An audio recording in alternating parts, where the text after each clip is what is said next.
Hi everyone, this is from CBIS academy. இன்னைக்கு நம்ம Dinamani news பேப்பரில் இருக்கக்கூடிய கரண்ட் அஃபேர்ஸ் தான் பார்க்க போகிறோம். ஸோ முதல்ல பார்த்தீங்க அப்படின்னா, முதன்முறையாக ஹிந்தி உருது மொழியில் ஐநா பொதுச் செயலர் புத்தாண்டு வாழ்த்து. ஸோ ஐநாவினுடைய யுனைடெட் நேஷனுடைய பொதுச் செயலர் பார்த்தீங்க அப்படின்னா ஆண்டோனியோ குட்டரஸ். இவர் இந்த ஆண்டு பார்த்தீங்க அப்படின்னா அந்த புத்தாண்டு வாழ்த்தை ஹிந்தி உருது உள்ளிட்ட 11 மொழிகளில் புத்தாண்டு வாழ்த்தை சொல்லி இருக்காங்க. ஸோ அந்த யுனைடெட் நேஷனுடைய அந்த அஃபிஷியல் லாங்குவேஜ் அப்படின்னு பார்க்கும்போது ஆங்கிலம், அரபிக், சீனம், French, Russian and Spanish. So இதில் ஆங்கிலம், சீனம், பிரெஞ்சு, ரஷ்யன், ஸ்பானிஷ் பார்த்தீங்கன்னா இந்த யுனைடெட் நேஷன் ஆரம்பிக்கப்பட்ட போது அஃபிஷியல் லாங்குவேஜாக இருந்திருக்கும். ஸோ அதன் பின்னாடி தான் இந்த அரபிக் லாங்குவேஜ் ஆட் பண்ணப்பட்டிருக்கும். ஸோ இந்த மொழிகளில் தான் என்ன பண்ணுவாங்க அப்படின்னா, இந்த கம்யூனிகேஷனாக இருந்தாலும் சரி, ஏதாவது ஒரு நியூஸாக இருந்தாலும் இந்த மொழிகள் மட்டும்தான் யூஸ் பண்ணுவாங்க. இப்போ பார்த்தீங்க அப்படின்னா ஹிந்தி மற்றும் உருதுல இந்த புத்தாண்டு வாழ்த்தை வெளியிட்டிருக்காங்க. ஸோ இது எதன் அடிப்படையிலன்னு பார்க்கும்போது, இந்திய அரசும் ஐநாவினுடைய அந்த தகவல் தொடர்பு துறை 2018 ஐநாவில் ஹிந்தி அப்படிங்கிற ஒரு அக்ரிமெண்ட்ல ரெண்டு பேரும் ஒரு திட்டம் தீட்டி இருப்பாங்க. அதன் அடிப்படையில தான் இப்போ ஹிந்தி மற்றும் உருதுல இந்த புத்தாண்டு வாழ்த்தை தெரிவிச்சிருக்காங்க. இந்த திட்டத்துக்கு பார்த்தீங்க அப்படின்னா இந்திய அரசு ஆண்டுதோறும் $15 லட்சம் நிதியை செலுத்துறாங்க. ஸோ இந்த திட்டத்தை பார்த்தீங்க அப்படின்னா 2030 வரைக்கும் ஐநாவில் ஹிந்தி அப்படிங்கிற திட்டத்தை எக்ஸ்டென்ஷன் பண்ணியிருக்காங்க. அடுத்ததை பார்த்தீங்க அப்படின்னா HAL தயாரித்துள்ள அடுத்த தலைமுறை பயணிகள் ஹெலிகாப்டர். ஸோ நம் நாட்டில் இருக்கக்கூடிய பப்ளிக்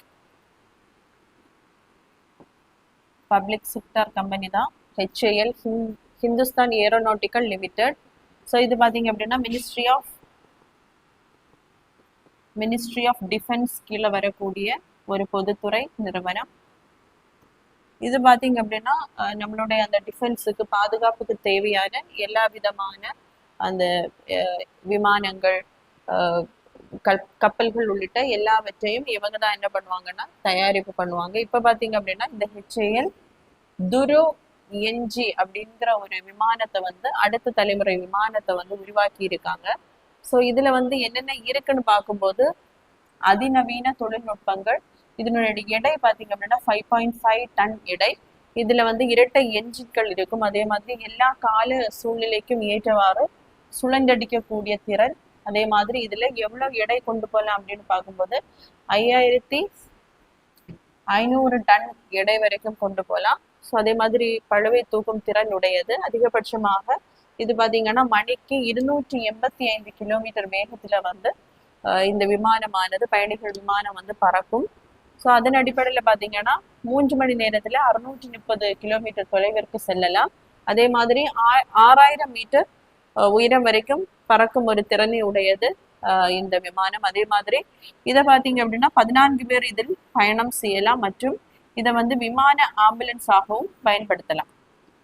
ஸோ அடுத்ததாக பார்த்தீங்க அப்படின்னா மீண்டும் பழைய ஓய்வூதிய திட்டமா முதல்வரிடம் இறுதி அறிக்கை சமர்ப்பிச்சிருக்காங்க. ஸோ முன்னாடி பார்த்தீங்கன்னா 2003க்கு முன்னாடி ஓல்டு பென்ஷன் ஸ்கீம் இருந்திருக்கும்.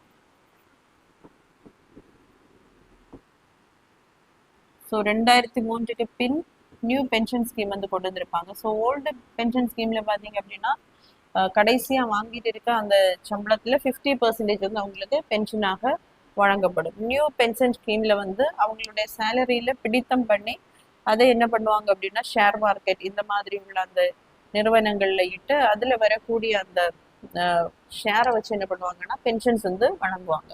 ஸோ இப்போ பார்த்தீங்க அப்படின்னா நிறைய போராட்டங்கள் இதற்காக நடைபெற்றிருக்கும். அதனால பழைய ஓய்வூதிய திட்ட அந்த அறிக்கையை சமர்ப்பிப்பதற்காக மூத்த IAS அதிகாரி ககன் தீப் சிங் தலைமையில மூவர் குழு தலைமையில ஒரு குழு அமைக்கப்பட்டிருக்கும். அதனுடைய அதை ஆராய்ந்து ஒரு அறிக்கை சமர்ப்பிப்பதற்கு. ஸோ அதனுடைய அந்த அறிக்கையை பார்த்தீங்க அப்படின்னா முதல்வரிடம் ககன் தீப் சிங் பேடி அவர்கள் சமர்ப்பிச்சிருக்காங்க.